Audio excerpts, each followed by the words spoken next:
Superintendent Guthrie. Thank you. I appreciated the discussion on the whole child. I think every superintendent and every teacher wants to provide an educational program that reaches the individual needs of our students.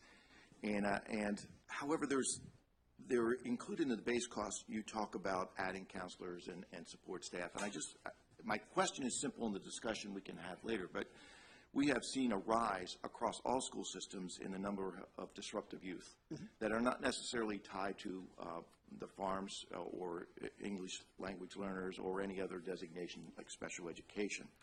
And as a result, we've had to add behavioral counselors, crisis intervention counselors. We've had to create in-house programs. The last thing we want to do is suspend them out of school where they're not getting any educational services. And the cost of those programs is very high on a cost per pupil basis because they're staff intensive. And I see that it's included here in the base amount, but I was just wondering if was there any discussion in any of the panels that you had about the increased number of resources we have to provide at students, and was there any consideration to weighting that as part of the formula?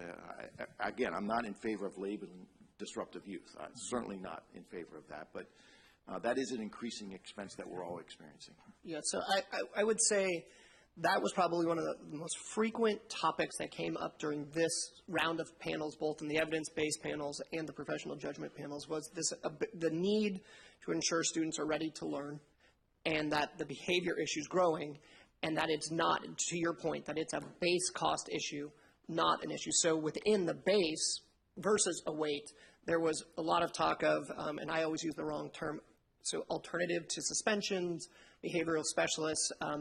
There's a specific term I'm blanking on, but PPWs, I believe. Yeah, pupil personnel workers, right. So those types of resources came up frequently. And when we talk about, in this section, the reconciliation between evidence-based and professional judgment on the student support services, that was a big piece of it.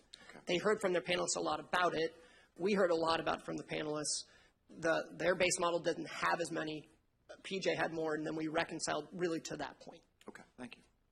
Yes, and the only other observation on that is that had switched in the 12 years from now it was kind of the special needs students that got the weight in the first round of Thornton, and now teachers and others were reporting that, gee, we had this in our classrooms daily, or not daily, but frequently.